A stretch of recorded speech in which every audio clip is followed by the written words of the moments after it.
ኣብ ትግራይ ዝርከባ ትካላት ገበርቲ ሰናይ ኣብ ሰናይ ምምሕዳርን ልምዓትን ተዋሳእቲ ክኾናን ናይ ምፍጻም ዓቕሚ ትካላዊ ነጻነትን ተቐባልነትን ንክህልዎን ዝሕግዝ ፕሮጀክት ዕላው ኮይኑ ሓላፊት ቢሮ ማሕበራዊ ጉዳይን ዳግመ ህንጸትን ትግራይ ሜጀር ጀነራል ዘውዱ ኪሮስ ናይ ውሽጢ ዓዲ ትካላት ገበርቲ ሰናይ ምጥንኻር ብኹናት ዝተሃሰየ ማሕበረ ኢኮኖሚ ትግራይ ንምሕዋይ ዝሕግዝ ብምዃኑ ንተግባራውነቱ ክንሰርሕ ኢና ይብላ።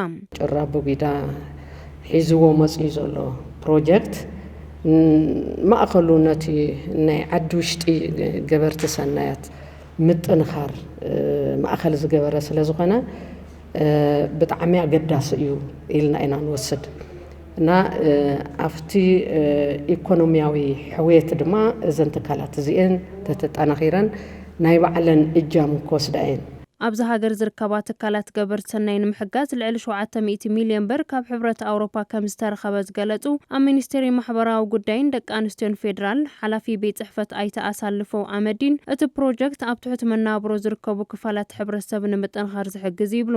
በዋናነት ትኩረቱን በአገር በቀል የሲቪል ማህበረሰብ ድርጅቶችና እንደዚሁም ደግሞ በማህበረሰቡ ውስጥ በታችኛው እርከን ከሚሰሩ እዚ ፕሮጀክት ኣብ ኢትዮጵያ ካብ ዝርከባ 60 ትካላት ገበርቲ ሰናይ ኣብ ሰናይ ምሕዳርን ልምዓት ተወሳእቲ ክኾናን ናይ ምፍጻም ዓቕሚ ትካላዊ ነጻነትን ተቐባልነትን ክህልዎንን ዝሕግዝ ፕሮጀክት እዩ።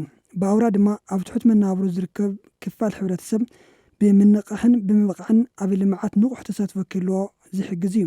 እዚ ኣብ ትግራይ ኣዲስ ኣበባ ደቡብን ማእኸላይ ኢትዮጵያን ዝትግበር ኮይኑ ንተግባራውነቱ ድማ ብትኹረት ክንሰርሕ ኢና። እቲ ፕሮጀክት ካብ ሕብረት ኣውሮፓን ክርስቲያን ኤድን ብዝተረኸበ 116 ሚልዮን ብር ዝድገፍ ኮይኑ ብኣተሓባባራይነት ማሕበር ኪነ ጥበብ ጩራ ኣቦጊዳ ዝተግበር ምዃኑ ዝገለጹ ኣካይድ ስራሕ እቲ ትካል ኣይተ ቢንያም ናደው ብጆኖሳይዳ ኩናት ከቢድ ማህሰይቲ ንዝበጽሖም 30,000 ደቂ ኣንስትዮ መናእሰይን ጉድኣት ኣካልን ተጠቀምቲ ዝገብር ከም ዝኾነ ይገልጹ። ኣብ ትግራይ 15 በቀጥታ ፈንድ ክረኽባ እየን 15 ቴክኒካል ሓገዝ ክግበረለን እዩ። ብሓፈሽኡ 30 ትካላት ቴክኒካልን ፋይናንስን ሓገዝ ክግበረለን እዩ።